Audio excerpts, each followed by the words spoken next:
नमस्कार, आप देख रहे हैं कंचन टीवी। आपके साथ मैं हूं गौरव राजपूत। मोदी सरकार के दूसरे कार्यकाल में हुए पहले मंत्रिमंडल विस्तार में हरियाणा के हाथ कुछ भी नहीं लग पाया। जी हां, हरियाणा से दो सांसद कहीं ना कहीं रेस में थे, दौड़ में थे और उम्मीद लगाई जा रही थी कि दोनों को मंत्रिमंडल में स्थान मिल सकता है। पहले बात कर लेते हैं पूर्व केंद्रीय मंत्री बीरेंद्र सिंह के बेटे बृजेंद्र के बारे में, जो कि हिसार से सांसद हैं और बड़ी कोशिशें कहीं ना कहीं उनके पिता के द्वारा की जा रही थी कि बेटे को केंद्रीय मंत्रिमंडल में स्थान दिलवाया जाए।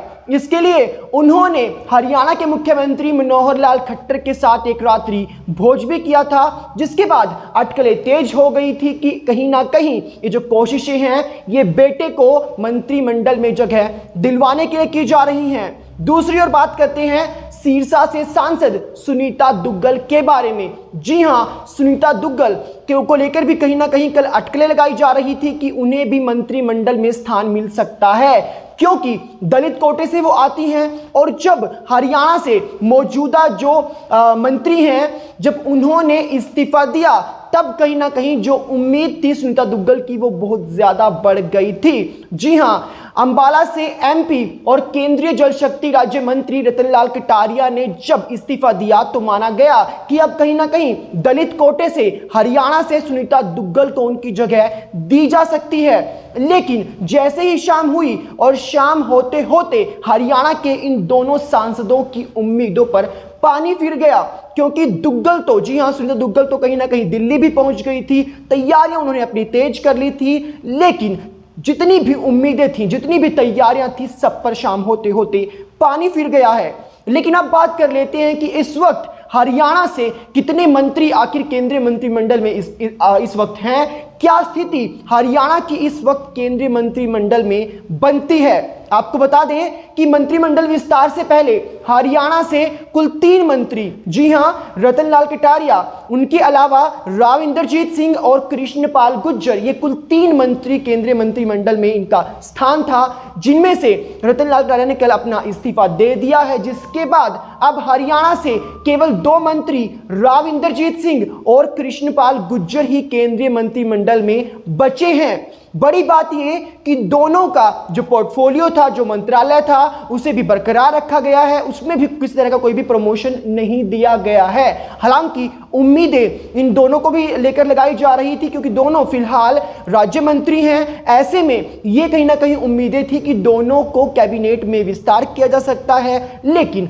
चूंकि अब कहीं ना कहीं हरियाणा में चुनाव आने में अभी समय है, तो ऐसे में हरियाणा से मंत्री को पद नहीं दिया गया है। जी हां, चुनाव बेहद खास है, क्योंकि उत्तर प्रदेश में अगले साल चुनाव होने हैं, गुजरात में होने हैं, और ऐसे में सबसे ज्यादा मंत्री जिन्होंने कल शपथ ली 7 उत्तर प्रदेश से हैं, तो वहीं 5 गुजरात से। तो इसे कहीं ना कहीं अब चुनाव के साथ जोड़कर भी देखा जा सकता है, क्योंकि जिस प्रकार से कहीं ना कहीं कयास लगाए जा रहे थे कि हरियाणा से कम 2 मंत्रियों को मंत्रिमंडल में स्थान दिया जा सकता है, जिसके बाद संख्या जो है वो 5 पर पहुंच जानी थी। लेकिन अब वो संख्या जो मंत्रिमंडल विस्तार से पहले 3 थी, अब वो घटकर केवल 2 पर आ गई है। जी हां, हरियाणा से केवल राव इंद्रजीत सिंह और कृष्णपाल गुर्जर ही केंद्रीय मंत्रिमंडल में बचे हैं। तो ऐसे में इसे अब कहीं ना कहीं आप 2024 के चुनाव से जोड़कर देख सकते हैं, क्योंकि समय अभी कहीं ना कहीं हरियाणा में चुनाव में है। तो ऐसे में ये बेहद महत्वपूर्ण था कि हरियाणा से मंत्रिमंडल में किसी मंत्री को पद दिया जाता है या नहीं। लेकिन बड़ी बात यही कि बृजेंद्र सिंह अपने बेटे बीरेंद्र सिंह को लेकर जो कोशिशें कर रहे थे, लगातार प्रयास कर रहे थे, रात्रि भोज का आयोजन भी मुख्यमंत्री के लिए किया था। उसी के साथ सुनीता दुग्गल भी कहीं ना कहीं प्रयास कर रही थी, कल दिल्ली भी पहुंच गई थी, लेकिन दोनों की उम्मीदों पर फिलहाल पानी फिर गया है। इसी के साथ आपको बता दें कि कुल 43 मंत्रियों ने कल शपथ ली है, जिसमें से 15 कैबिनेट मंत्री हैं, तो वहीं 28 जो है वो केंद्रीय राज्य मंत्री हैं। तो ऐसे में अब हरियाणा का कद जो है वो कहीं ना कहीं मंत्रियों की संख्या में कमी आ गई है, 3 से घटकर 2 आ गई हैं। लेकिन जो 2 मंत्री हरियाणा से फिलहाल बचे हैं, अब उनका कहीं ना कहीं सियासी कद हरियाणा में बढ़ गया है। इसी के साथ ये वीडियो अगर आपको अच्छी लगी हो तो इसे लाइक कीजिएगा, इसे शेयर कीजिएगा, और देश और प्रदेश से जुड़ी तमाम खबरों के लिए देखते रहें कंचन टीवी।